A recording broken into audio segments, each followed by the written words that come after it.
Hi, dreamers. As you know, I'm fully living off of my investment income at the moment, and I'm really trying to optimize and do research every single day. And since I've been able to focus on my option strategies and practice different trade styles almost full time in the last few months, you really see the difference in my performance. And I went bananas this month with my cover and close strategy that I've been testing out. Today I'll review the end of the month totals where I show you my dividend and options income. This month I made over, are you ready?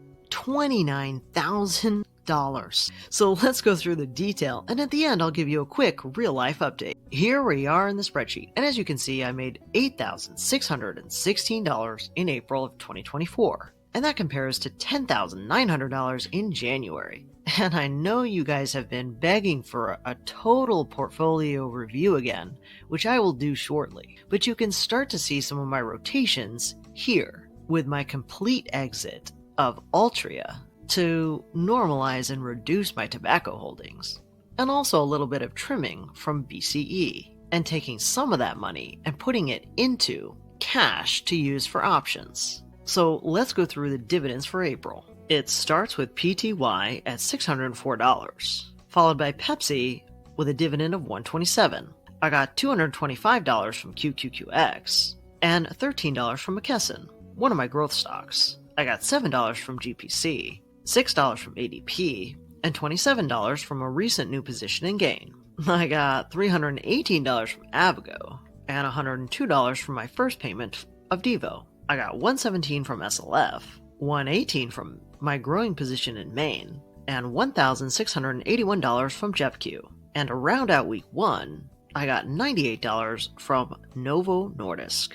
Going into week 2, I got just $10 from Philip Morris, another position I've trimmed tremendously, and $15 from Mondelez. I got $61 from GSK and $67 from GTY, followed by $279 in Ben, another position I've been trimming. I got $181 from WPC, $253 from STWD, $66 in Stag, $212 from Realty Income, $364 from IIPR, $69 from FRT, $12 from Cube, $16 from Cardinal Health, and to round out week 3, $1,672 from BCE, and just $9 from APLE.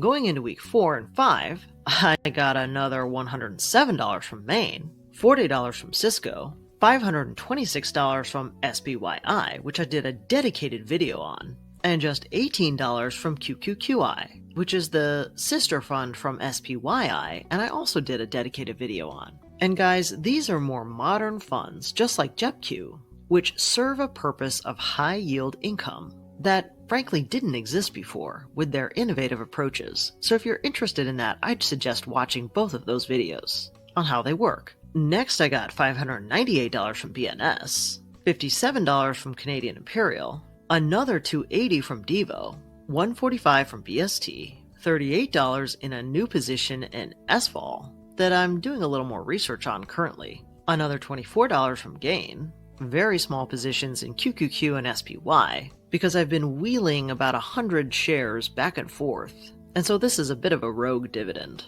for now. And lastly, another payout from Canadian Imperial, one from inside my retirement account, which, since it's Canadian, takes a couple more days to come through. And there you have it, the $8,616. So let's take a look at the options. And this is really the showstopper. And so in April of 2024, I made over $20,921 just in options premium.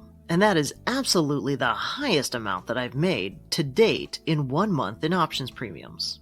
Now, I'll tell you, it took a lot of work and a lot of effort to get to that 20,000. And I do not anticipate that I'll be anywhere close to that in May, because I'm going to have a lot of moving parts in my life. But I've really been putting the pedal to the metal on this, and very focused on my cover and close strategy, because most of this $20,900 comes from calls, not puts, because we've been in a declining market for a lot of April. And so I used about $200,000, wrote 152 contracts, and of those 152, I closed 92. So that's about 60% that I closed. And so in order to really push it and get to that 20,000 plus, I had to sit by my computer and really pay attention to the ups and downs of the week and strategically close and then reopen, taking advantage of some of that volatility. And of the 152 that I opened, only 10 were assigned.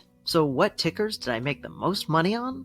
Well, it included TNA, IBM, TQQQ, Google, Microsoft, Qualcomm, and Navarro. And guys, I really learned a lot in this month of covering and closing and paying very close attention. And so I'm now thinking about my plans and strategies for the back half of the year. And I think it's going to be a little bit of a blended mix of short-term options and mid-term options, 3 to 4 weeks out, where I strategically close at 50 to 75% based on volatility, especially if we stay in this flat and volatile market. So maybe more on that in a separate video.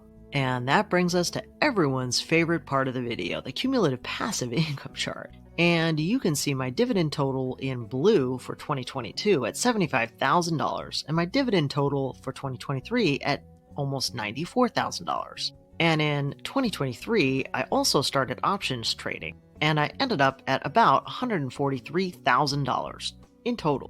And so in dark green, my dividend cumulative total so far this year for 2024 is $32,937, which is about even for my dividend total of $32,781 for April of 2023.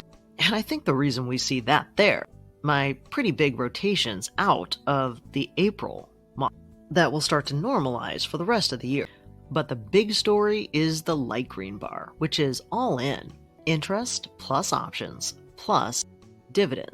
And so as of this month, April 2024, I've made $96,066.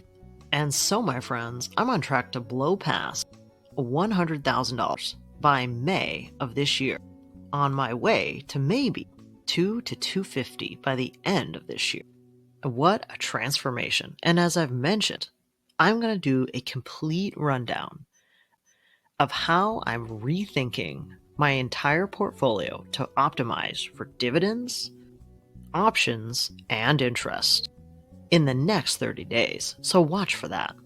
Alright, dreamers, I thought I'd leave you with a little personal message at the end of this month, and I guess a little bit of an update on me. So I'm selling the lake house, as you know, which has been quite a project for me, just cleaning it out and going through the process of selling a home. So with me spending a lot of time at the lake house, it's been pretty disruptive to my life, and I haven't been taking on any work projects either. Just about the only thing that's been steady state in my life is going to the gym. So I'm hoping to be a little more regular with not only my videos and my updates, but also just communicating intro videos for beginners, and also more advanced videos on some of my strategies that are really starting to work well. So all that to say, I really appreciate you guys sticking with me as I go through this rather odd time in my life, as I hope to have my feet on solid ground back home and in my own environment soon. So as always, thanks for listening, and I hope this is inspiring for you as you're going along your investing, dividend, and maybe even options journey as well.